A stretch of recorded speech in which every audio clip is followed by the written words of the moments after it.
tarde, subsecretario, también el equipo que le acompaña, saludar también a los colegas, al equipo de secretaría también. Bueno, ya de vuelta de nuestro receso, así que vamos a dar inicio. Entonces, el acta de la sesión 83 se da por aprobada por no haber sido objeto de observaciones. El acta de la sesión 84 queda a disposición de la comisión. Señor secretario, tiene usted la palabra.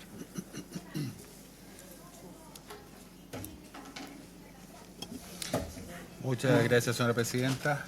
Muy buenas tardes, estimadas diputadas, señores diputados, queridos invitados.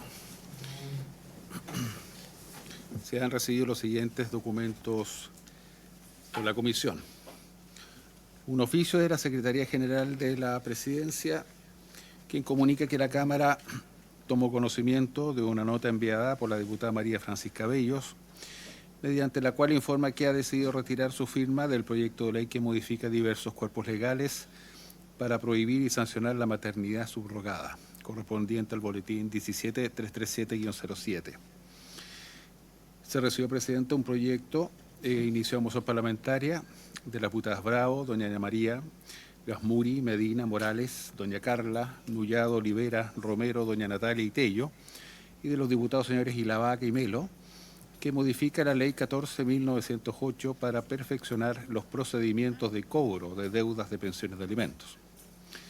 También se recibió una comunicación de la diputada señora Ana María Bravo, en la cual informa que retira su patrocinio el proyecto que modifica diversos cuerpos legales para prohibir y sancionar la maternidad subrogada, en el mismo sentido que el primer punto.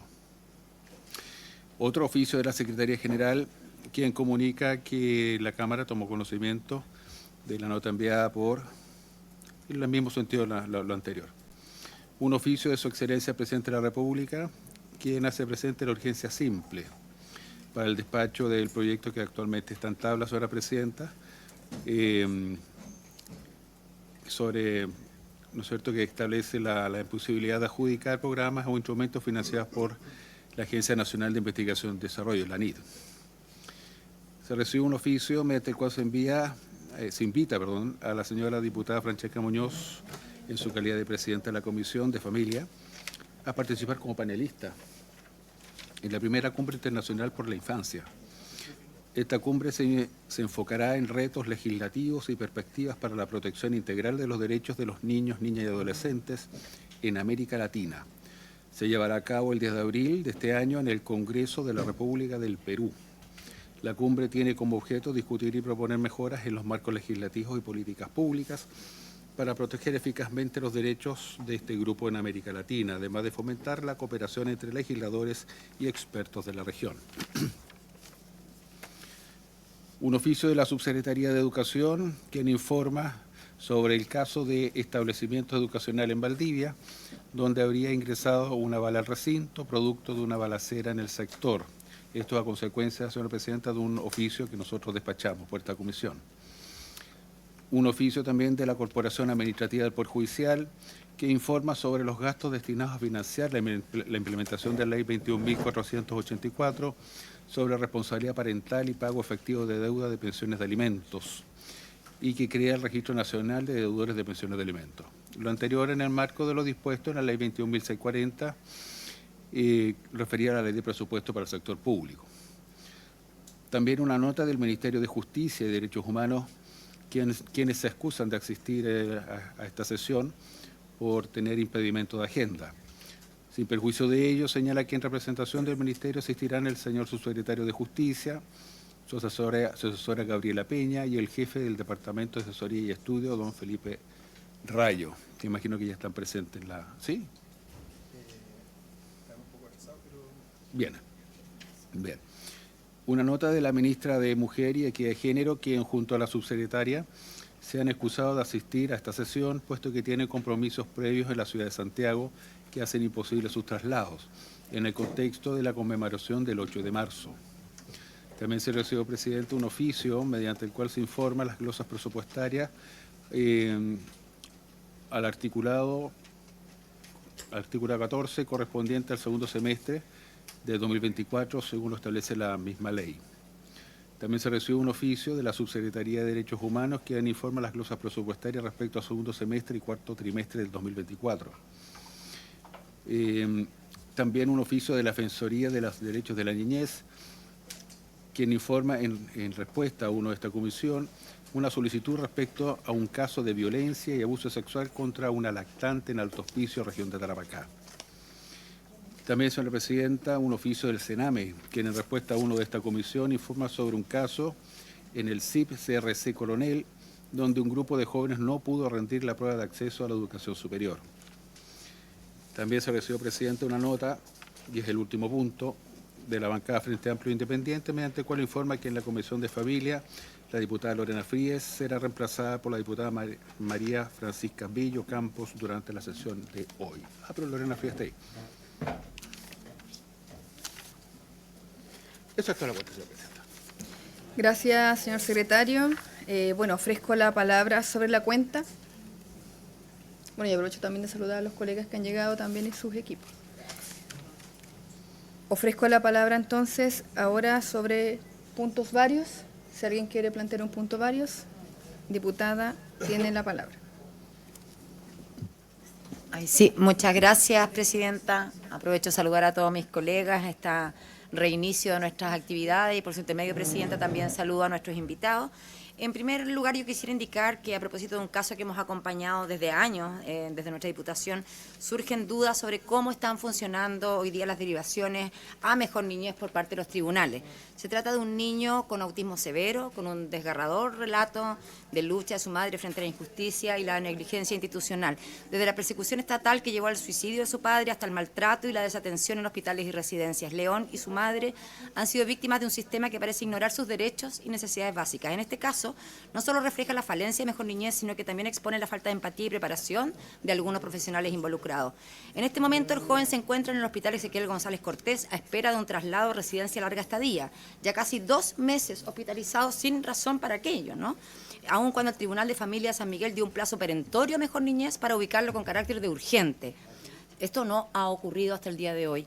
Situación similar vive un adolescente en la comuna de Punta Arenas, quien espera trasladar una residencia fuera de la región de Magallanes por falta de oferta programática en dicha región. El Tribunal de Punta Arenas ordenó también a Mejor Niñez pudiera gestionar la derivación y fue tantas veces que el tribunal apercibió a Mejor Niñez que se decretó orden de arresto al director regional, la que finalmente fue alzada por un recurso que presentó por parte del servicio, sin que hasta la fecha haya solución clara al respecto de este caso. Me parece que al menos en estos casos la situación es insostenible.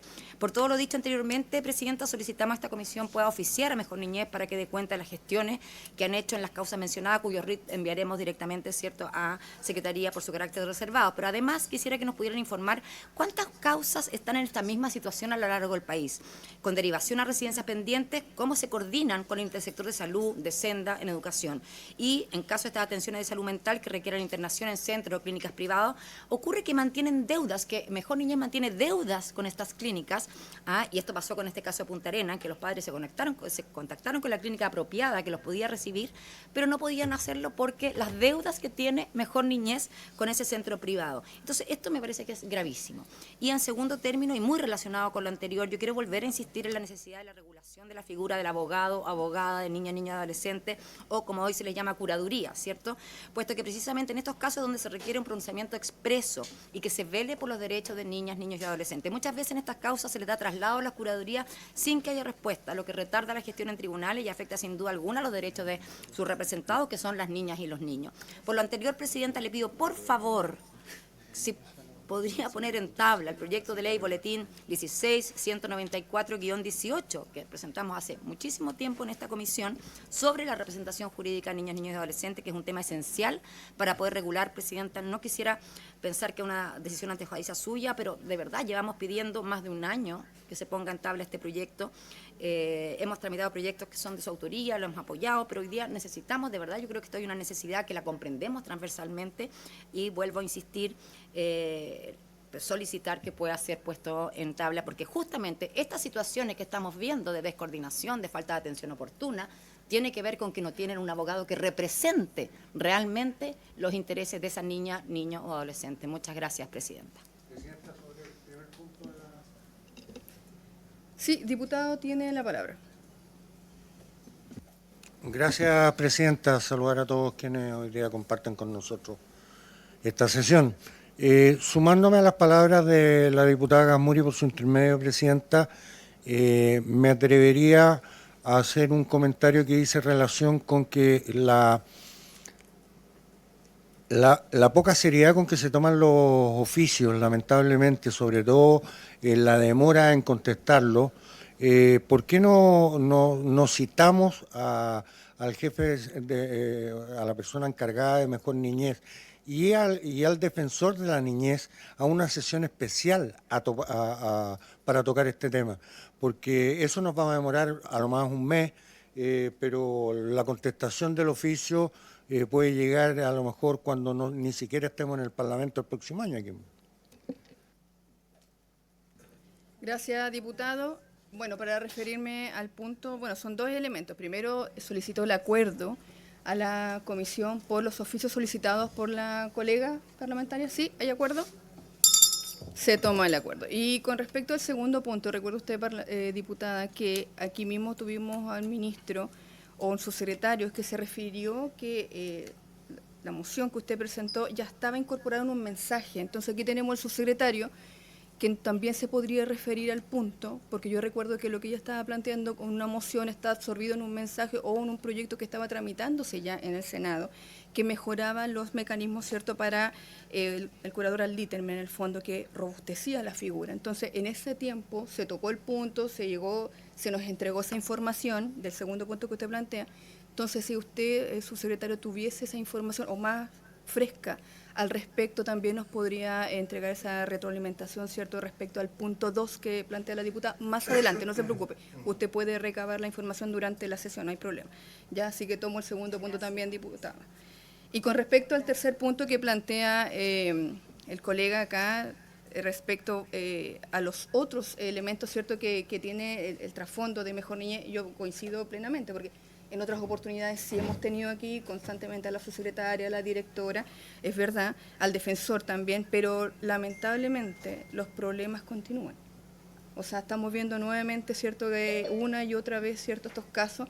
Entonces, yo valoro sí los esfuerzos, porque yo creo que esto por sobre la política está la infancia, ¿cierto?, que es un elemento sensible, importante, pero nosotros también tenemos que avanzar dentro de nuestro rol fiscalizador. Entonces, yo sí coincido, colega, que lo vamos a colocar en tabla para invitarles y que se puedan referir, lamentablemente, a estos nuevos casos que estamos viviendo, bueno, y entre otras también situaciones que se están viviendo con la infancia. ¿Ya? Así que también, bueno, tomo el acuerdo sobre ese punto. ¿Algún otro punto en varios? ¿Ofrezco la palabra, colegas? ¿No? Ya. Entonces pasamos entonces, subsecretario, al punto 1, ¿cierto?, que es continuar con la discusión del proyecto de ley que modifica la ley 14.908 sobre abandono de familia y pago de pensiones alimenticias, estableciendo la imposibilidad de adjudicación de programas o instrumentos financiados por la Agencia Nacional de Investigación y Desarrollo en el caso que indica el boletín 16.762-34. Bueno, tenemos acá al subsecretario de Justicia, don Ernesto Muñoz, y quería consultarle aquí que me aclare, secretario, que Sí. es el proyecto que tiene alguna urgencia. ¿Este es el primero? Solamente quería aclarar ese punto. Usted leyó de una urgencia. ¿Es el primero? Sí, está con urgencia, sí. Ya, eso quería corroborar. Gracias, secretario. Tiene la palabra, subsecretario. Muchas gracias, presidenta, por su intermedio. Antes de comenzar la presentación, simplemente referirme a lo que indicaba por su intermedio, señora presidenta, la diputada Gasmuri. Efectivamente, nosotros estamos tramitando en el Senado, en su segundo trámite constitucional, la creación del Servicio Nacional de Acceso a la Justicia y Defensoría de las Víctimas. Segundo trámite, está actualmente generándose el informe, por su intermedio, señora presidenta, en la Comisión de Constitución.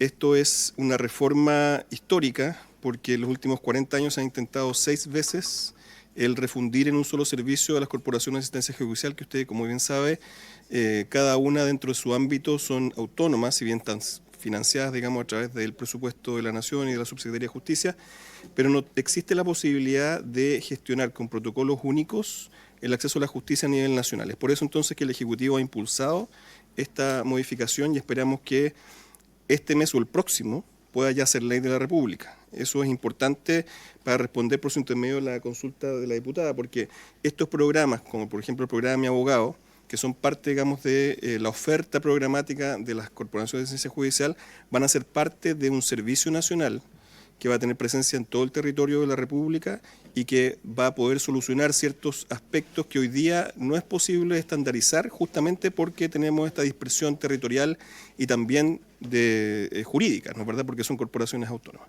Entonces, desde ese punto de vista, ese es el contexto en el que está actualmente radicada la discusión, sin perjuicio de lo cual voy a tomar conocimiento de la moción, ¿no es verdad?, por su intervención, señora presidenta, para efectivamente verificar que se haya incorporado, digamos, todos los elementos que contenía, ¿no es verdad?, y poder también darle una respuesta en ese sentido a la diputada específica, porque lo que ella, me imagino, está esperando es, a través de su moción, es una mejora concreta, específica, particular respecto a la representación judicial de los niños, niñas y adolescentes, que nosotros entendemos va a estar dentro de esa oferta, pero habría que ver efectivamente cómo se recogió. Y yo me comprometo a hacerlo por su intermedio, señora presidenta. Sí, sobre el punto, presidenta. Gracias. Sobre el punto, diputada Gasmuri tiene la palabra. Muchas gracias. Estamos refiriéndonos al boletín 16.28607, subsecretario, que es el que modifica la ley 19.968, que crea los tribunales de familia y otros cuerpos legales adecuándose a la ley. Es el que está en el Senado al que se refiere la presidenta, creo, para tener claridad. Entonces ahí, claro, efectivamente tenemos un problema porque este proyecto está ingresado mucho antes por acá, ¿ah? Y ahí el Ejecutivo efectivamente tuvo una desprolijidad. Hay que decirlo, que veamos cómo lo vamos a subsanar. Entonces, no sé si se van a refundir, pero para ello sería importante ponerlo claro, acá, porque si no... Entonces, para que lo podamos claro, discutir, porque no es a lo que se refería el subsecretario, sino que tiene que ver con esto otro, la representación jurídica de niños, niños y adolescentes, que es distinto a lo que estaba planteando. Este boletín que yo le estoy señalando, para que después lo podamos conversar. Gracias, presidenta. Sí, no, para aclarar el punto, bueno, yo entiendo también sus palabras, subsecretario, que de repente a través de emociones o mensajes absorben evidentemente la idea, ¿cierto?, que procura a través de una indicación, a través de una mejorando sustancialmente un contenido a través de un proyecto, pero ingresa a través de una indicación sustitutiva o alguna indicación. Hay distintas fórmulas. Entonces, en ese contexto es lo que yo estoy preguntando, que justamente acá, meses atrás, se nos dijo que ya estaba absorbido, ¿cierto?, por esta moción o mensaje. Ese es el contexto que yo lo estoy planteando nuevamente acá. Entonces, bueno, ahí es algo que ustedes tienen que conversar también, efectivamente. El gobierno y la parlamentaria se tienen que conversar ahí para saber si está plenamente absorbido o cuáles son los elementos que pueden ser incorporados a través de una indicación u otro mecanismo. Así que eso aclarado el punto, subsecretario, continúe usted con la... Muy bien, ahora muchas gracias, presidenta. Sí, solamente, efectivamente, el Servicio Nacional sí contempla representación jurídica de los niños y adolescentes, por eso me gustaría conocer más el detalle, porque el que yo conozco, por su intervención, señora presidenta, tiene que ver más bien con una parte orgánica de los tribunales de familia, más que el tema de la representación jurídica, pero, por cierto, vamos a verlo en detalle tal como lo hemos visto. Respecto entonces de este proyecto de ley que modifica la ley número 19.908, yo tengo una breve presentación, fundamentalmente acerca del funcionamiento, ¿ya?, del servicio de este registro de deudores, que, como ustedes bien saben, el Servicio de Registro Civil de Identificación se vincula a través del Ejecutivo, a través de esta subsecretaría. Y es por eso entonces que los datos específicos, y de hecho me acompañan dos asesores del registro civil, para poder resolver cualquier duda específica respecto del funcionamiento, porque este proyecto de ley justamente apunta a algo bien particular, que tiene que ver con la imposibilidad de adjudicación de programas o instrumentos financiados por la Agencia Nacional de Investigación y Desarrollo en el caso de que estos adjudicatarios o beneficiarios sean parte o sean reportados en ese registro.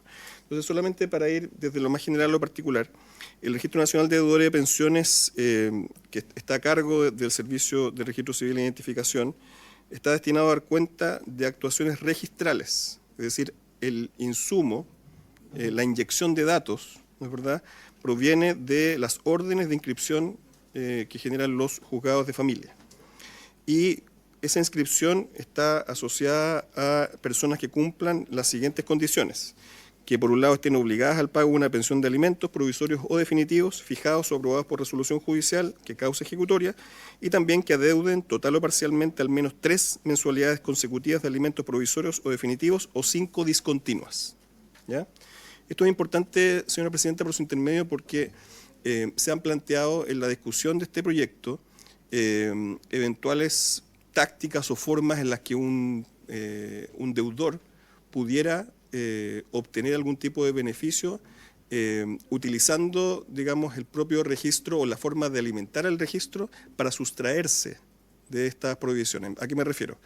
Efectivamente, uno puede tener estas 3 cuotas continuas o 5 discontinuas y podría eventualmente generarse un procedimiento estratégico por parte de alguien de ponerse al día para luego, de nuevo, estar adeudando y volver a estar al día y volver a adeudar.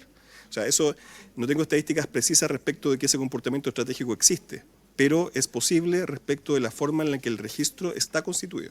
Eso solamente para que lo tenga en cuenta.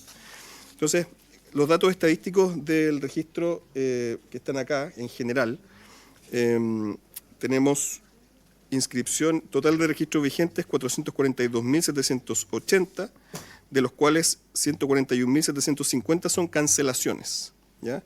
Estas cancelaciones, a su vez, tienen que ver con pagos, efectivamente, con soluciones de deuda, acuerdos judiciales o eventualmente algún otro tipo de causal, pero que fundamentalmente tienen que ver con aquellas informaciones que se ingresan al registro de que efectivamente se ha solucionado esta obligación pendiente.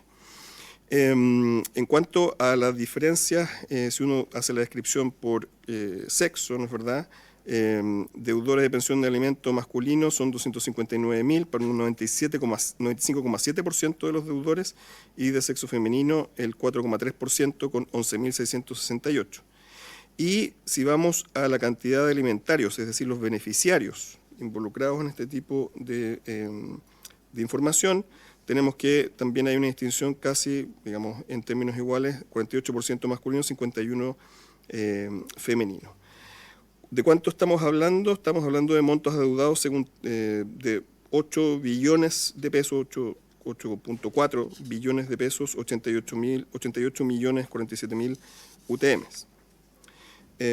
Si nosotros vamos al número o a la cantidad de causas por deudor, tenemos que el 88,37% tiene una causa y más de una causa, el 11,63%, y tenemos que con reincidencias, esto es, que vuelven al registro, tenemos en el caso, digamos, 1.180, y hay algunos muy pocos, digamos, que tienen 3 o 4 reincidencias. Asimismo, la cantidad de cancelaciones por registro por año están ahí expresadas. En lo que va del año ya tenemos 18.316, el año pasado tuvimos 97.119. Yendo entonces en específico a la situación actual de la Agencia Nacional de Investigación y Desarrollo, la agencia se encuentra enrolada en la actualidad para realizar consultas por el portal desde el 24 de noviembre del año 2022. Esto es algo en curso. Hay una interoperabilidad con este registro y por lo tanto la agencia está habilitada para realizar en cualquier momento consultas del registro y tiene actualmente 87 cuentas de consulta habilitadas, de las cuales 3 son del perfil administrador y una cuenta para el representante legal. Esto en el contexto de más de 2.158 instituciones enroladas públicas y privadas. En este contexto, entonces, este proyecto de ley lo que hace en su versión actual es restringir a propósito de 2 etapas, ¿no es verdad?, la entrega de beneficios. A propósito de estos beneficios económicos que tienen que ver con, o que coinciden con la adjudicación, la postulación y la adjudicación de estos beneficios por parte de la Agencia Nacional de Investigación y Desarrollo. Y lo que establece entonces es una norma especial que declara entonces que estas postulaciones deben ser declaradas inadmisibles. De hecho, en el texto que nosotros tenemos de la última versión, dice: en ningún caso podrán ser declaradas admisibles las postulaciones ni ser adjudicados los programas y los diferentes instrumentos, aquellos que al momento de la postulación y la adjudicación respectivamente tengan una inscripción vigente en el Registro Nacional de Deudores. ¿Ya? Esta es una obligación, entonces, en el contexto de esta normativa. Yo les decía que hoy día la agencia está habilitada, tiene 87 usuarios habilitados para consultar. Puede hacerlo en cualquier momento. Lo que hace la normativa es obligar a la agencia a hacerlo. ¿Sí? Esto establece una obligación legal de manera tal de verificar si al momento de la adjudicación o la postulación existiese entonces alguno de estos postulantes que forma parte o está registrado en el registro, no podrían ser ni adjudicados ni declarados admisibles en esas dos etapas. ¿Ya? Entonces, el efecto que tiene es de trasladar el peso de esta consulta, elevarla al punto de vista legal, porque actualmente está interoperable y el registro está arreglado, pero lo que se hace en el fondo es que la agencia tenga el peso, el deber administrativo de realizar esta consulta en esos dos momentos. Y por cierto, verificado y certificado en línea, ¿no es verdad? Si el postulante y el presunto adjudicatario tiene una inscripción vigente, declarar en el fondo que se declara inadmisible o que no puede ser objeto de adjudicación. Eso en la práctica y en resumen es el objeto de este proyecto, como usted ve, bastante concreto, sencillo y apunta a un grupo especial de deudores con, a su vez, una especificación también de los beneficios y de las etapas. Solamente para terminar, señor presidente, por su intermedio, ahí esto no significa que luego la agencia no vaya a poder seguir consultando. Puede seguir consultando en cualquier momento, pero va a estar obligada en estos dos momentos, de la postulación y de la adjudicación. Y tal como ha quedado, digamos, en este segundo trámite constitucional, luego del texto aprobado en el Senado, como Ministerio de Justicia entendemos de que todas las especificaciones técnicas y la disposición del registro están actualmente disponibles y este proyecto, si se transforma en ley, va a ser fácilmente implementado de acuerdo a los accesos que actualmente ya tiene la agencia al registro. Con eso, Presidenta, quedo disponible para su consulta y también los técnicos del registro civil. Gracias, subsecretario. Ofrezco la palabra a los colegas, si tienen alguna consulta.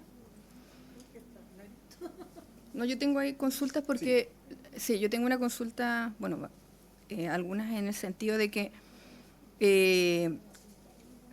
como sabemos, ¿cierto? Ya está usted en su primera parte de la presentación, incorporaba que ya había ya tenemos una ley. Bueno, yo soy una de las impulsoras del Registro Nacional de Deudores de Pensiones de Alimentos, pero también usted habló ahí de que podría haber mejoras, por ejemplo, por el tema del pago, ¿cierto?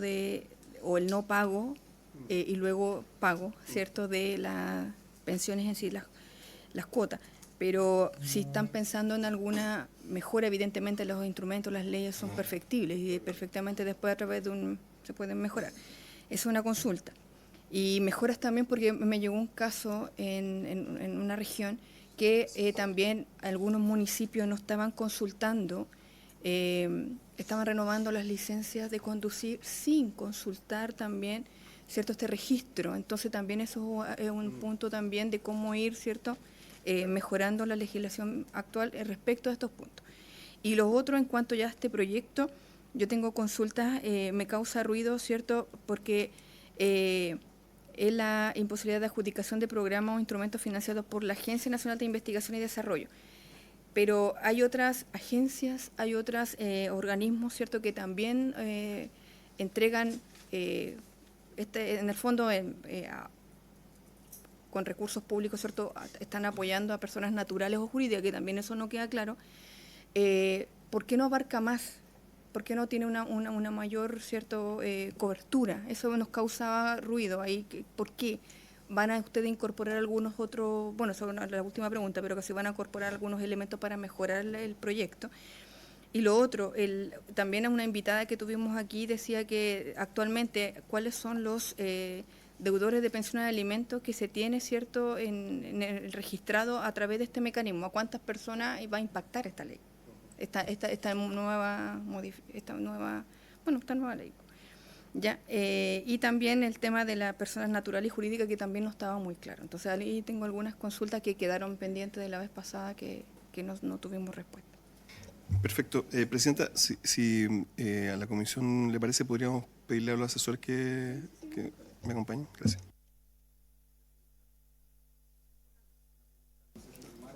Sí, sí. Diputado tiene la palabra. Gracias, Presidenta. Yo aprovecho de sumar otra pregunta, si me lo permite. Porque hoy día, como está el proyecto, dice que en ningún caso podrá ser declarada admisible la postulación ni ser adjudicado los programas y los diferentes instrumentos ejecutados por la Agencia Nacional de Investigación. En el fondo, el que es deudor no puede ser beneficiario.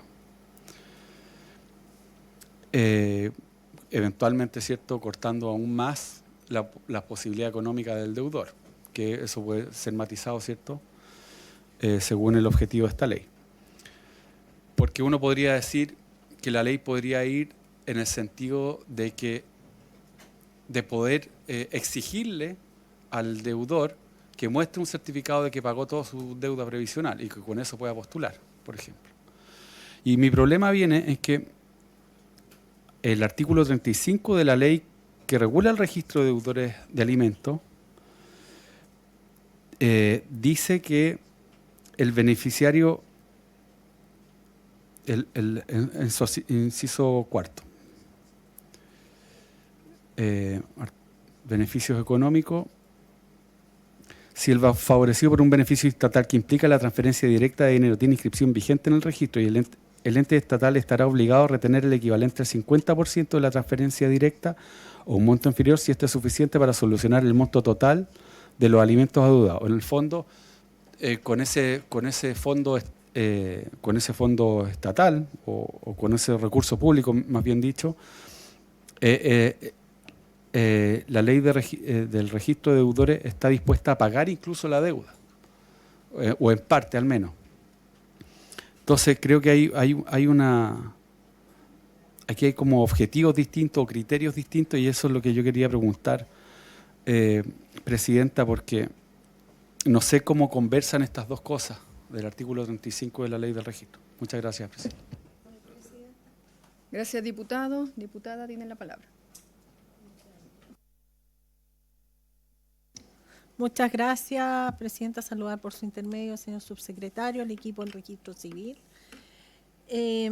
Bueno, queda claro en el texto que no debe estar en el registro de deudores de pensiones de alimentos quien postula, ¿no es cierto? Y se va a certificar en línea si el postulante y el presunto adjudicatario tienen una inscripción vigente en este registro. Lo que yo quiero preguntar es cuánto tiempo, yo creo que esto va más para los asesores, cuánto tiempo demora en actualizarse la información en el registro de deudores desde que llega desde el tribunal, el oficio o comunicación por correo electrónico, tengo entendido que ahora se hace, hasta que se concreta. Porque también puede ser o la solicitud de que, o la información de que ya pagó y que se tiene que sacar del registro. ¿Cuántos son los tiempos? Porque puede que al momento de realizar la consulta, por ejemplo, puede haber un tiempo intermedio en que justo lo consultaron cuando aparece todavía en el registro, pero viene un oficio, una comunicación del tribunal en que señala que pagó. Entonces, ese es el tema, porque puede que ya haya pagado, pero que siga apareciendo en el registro, justo el momento en que consultaron en línea. Gracias, diputada. Ofrezco la palabra por alguna consulta extra. ¿No? Ya. Su secretario tiene la palabra. Muchas gracias, Presidenta. Respecto del tema técnico, en cuanto al funcionamiento del registro y sus tiempos, le voy a pedir por su intermedio, si es posible, que don Félix Marín, que es el que está a cargo, nos pueda explicar, y también al asesor que ha estado en esta tramitación, don Felipe Rayo, a propósito del tema de las mejoras. Si le parece, comenzamos por el registro. Buenas tardes, Presidenta. Buenas tardes a los demás diputados y diputadas. Para responder directamente a la consulta, diputada, el registro se actualiza todos los días. Tenemos un proceso nocturno en una primera fase durante los primeros 2 años, pero hoy en día la inyección de cualquiera de las 5 actuaciones puede ingresar en cualquier momento. Por lo tanto, la actualización es automática. Esa actualización, eso sí, depende del momento en que el tribunal inyecta la información al sistema. Pero una vez que la inyecta es automática porque nosotros como registro no procesamos la información, solo la recibimos y la certificamos con posterioridad. Fue diseñado de esa forma. De hecho, muchos de los parlamentarios que están presentes participaron activamente en la norma y es una excelente noticia que sea electrónico. De esa forma, el registro no se pliega en las labores de interpretación, sino que recibe directamente y, como le dije recién, certifica. Sí es muy difícil fijar un estándar de velocidad en términos de que el tribunal me inyecte, por ejemplo, la cancelación de la deuda en forma inmediata. Hay tribunales muy ágiles que la hacen dentro de las 24 horas una vez que se acredita o el pago de la deuda o un acuerdo serio y suficiente, así como hay otros que lo hacen de forma más extensa. Pero en general es bastante rápido el trámite de la cancelación. Sí, diputada, tiene la palabra. Gracias, Presidenta. Sí, porque tal como lo dice usted, hay tribunales muy ágiles, pero hay otros que no son tan ágiles. Entonces, no sé si se puede encontrar, porque, o sea, estamos claros que el objetivo de esto es que los deudores de alimentos paguen. Ese es el objetivo final de todas estas medidas. Entonces, si el deudor de alimentos paga, tiene su obligación de pago de pensión de alimento al día, no sé si podemos ver después, o sea, una alternativa para que esta persona, este postulante, pueda tener la posibilidad de acreditar de alguna forma que pagó. Porque puede decir, oye, no, usted no puede, pero si en esa fecha yo había pagado y no pagué el día anterior, sino que pagué, no sé, hace un mes. Sí, en general todos los sistemas de cumplimiento de las obligaciones, yo me puedo pronunciar solamente lo que tiene que ver con el registro civil, de lo que ocurre en algunos de los cerca de 30 registros que tenemos. En materia de cumplimiento nosotros tenemos sistemas de eliminación, de omisión y sistemas en este caso de cancelación. Si un postulante natural, la existencia de la deuda no importa, por ejemplo, una condena penal, es un incumplimiento de una obligación civil.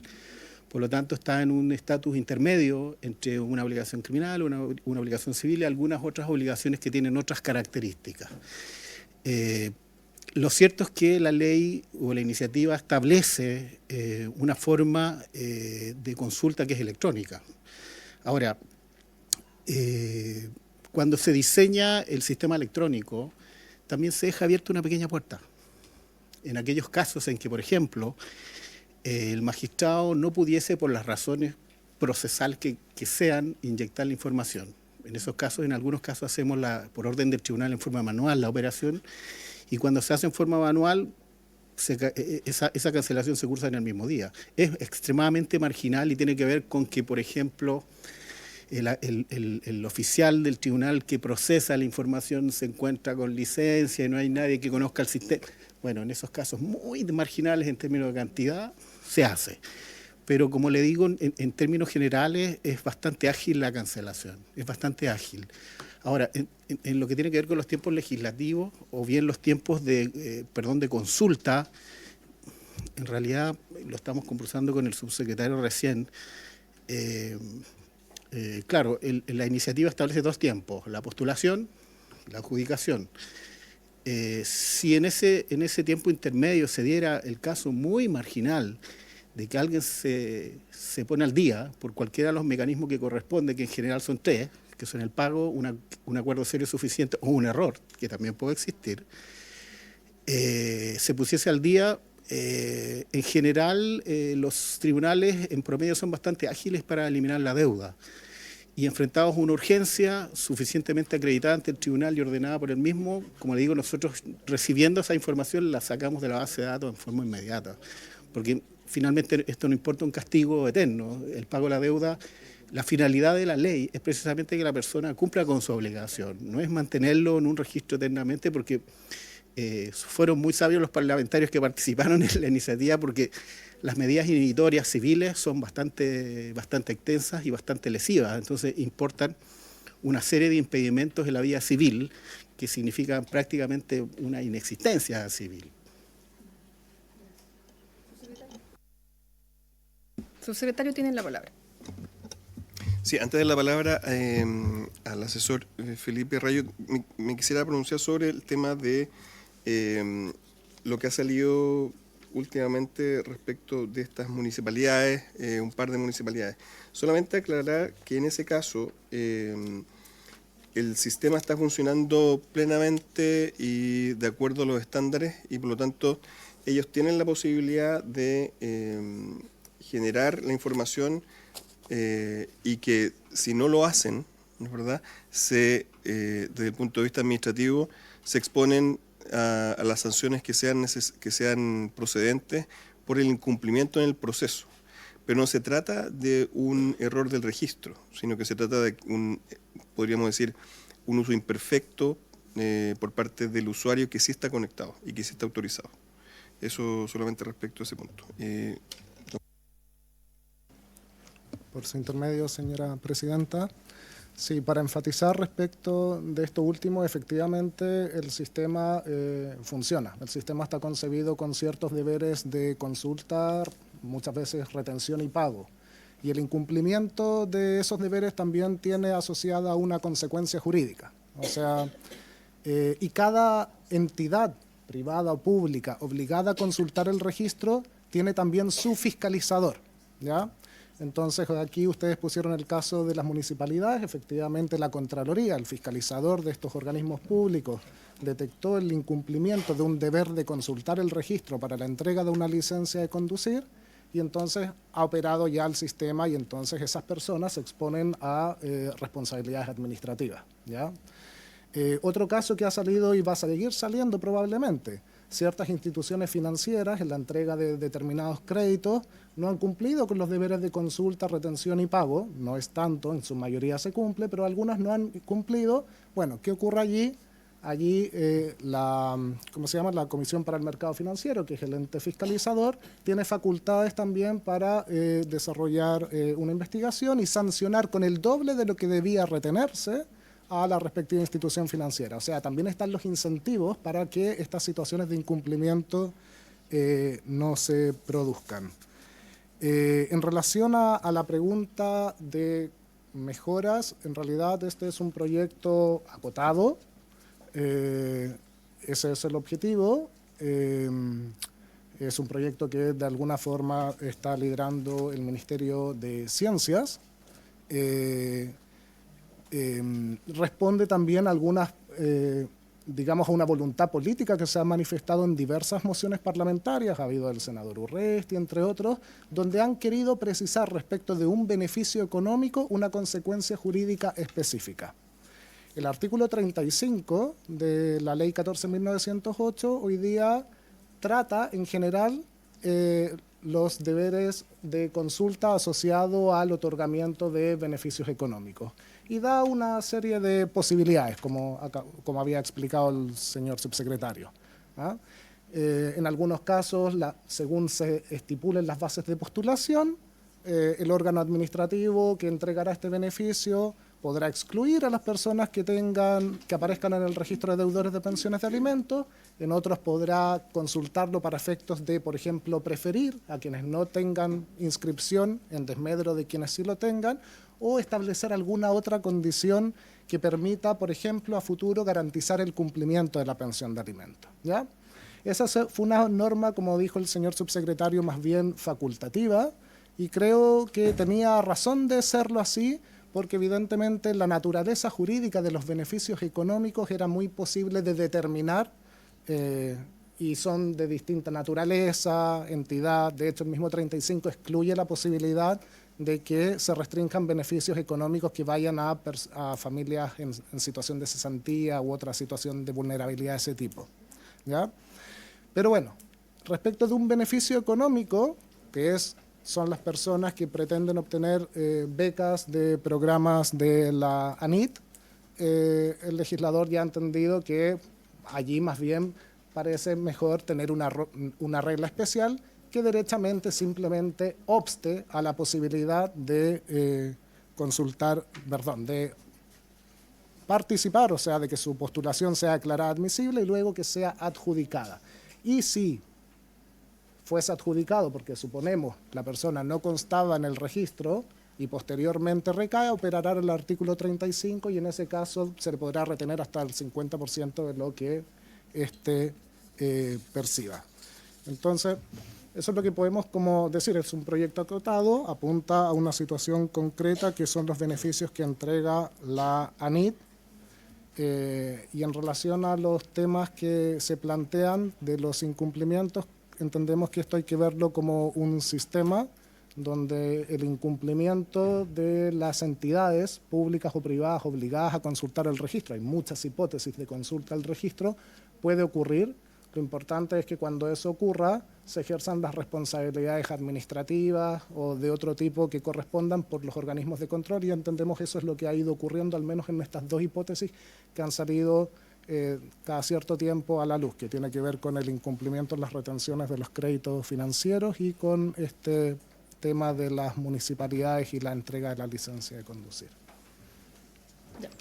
Bueno, agradecer, subsecretario, también a su equipo la respuesta. Bueno, yo sigo con las dudas, la verdad, porque encuentro que una moción que es patrocinada puede perfectamente ser perfectible, robustecida, porque sabemos que aquí tuvimos la biblioteca y nos decían que hay muchos otros organismos, ¿cierto?, que entregan becas por parte del Estado, no solamente esta.